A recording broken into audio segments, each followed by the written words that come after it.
Neraka adalah tempat yang paling hina yang dikhususkan untuk orang-orang yang melanggar perintah Allah Subhanahu wa taala dan abai terhadap amalan Rasulullah Shallallahu alaihi wasallam.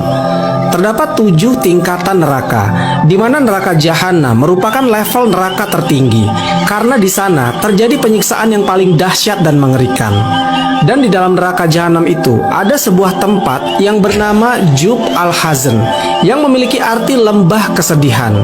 Seandainya diumpamakan neraka jahanam ini adalah sebuah samudra yang luas, maka Jub al-Hazn ini adalah palung atau lembahnya. Jadi bisa diistilahkan Jub al-Hazn merupakan tempat paling rendah atau tempat terdalam di dalam neraka jahanam.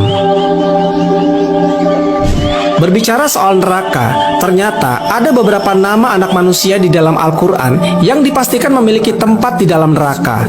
Itu semua terjadi akibat perbuatannya selama dia masih hidup.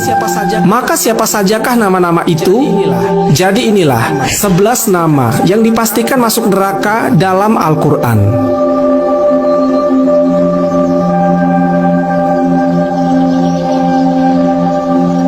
1. Haman.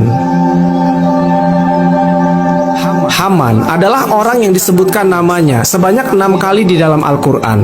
Tentu bukan karena akhlaknya atau karena ibadahnya kepada Allah Subhanahu wa taala, melainkan karena pencapaian yang buruk selama hidupnya. Haman diketahui adalah seorang arsitek yang membuat piramida Mesir.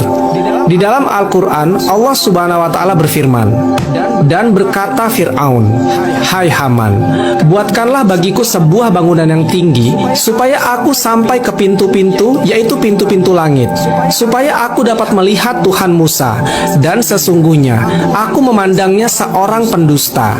Al-Quran Surat Al-Mu'minun ayat ke-36 sampai 37. Berdasarkan ayat ini, dapat diketahui bahwa Haman adalah seorang pembesar Fir'aun yang hidup sezaman dengan Nabi Musa alaihissalam. Dia bertugas membantu Fir'aun dalam melaksanakan segala perintahnya, salah satunya membuat bangunan yang tinggi. Dan tentu dalam hal ini, Haman merupakan sekutu dari Fir'aun.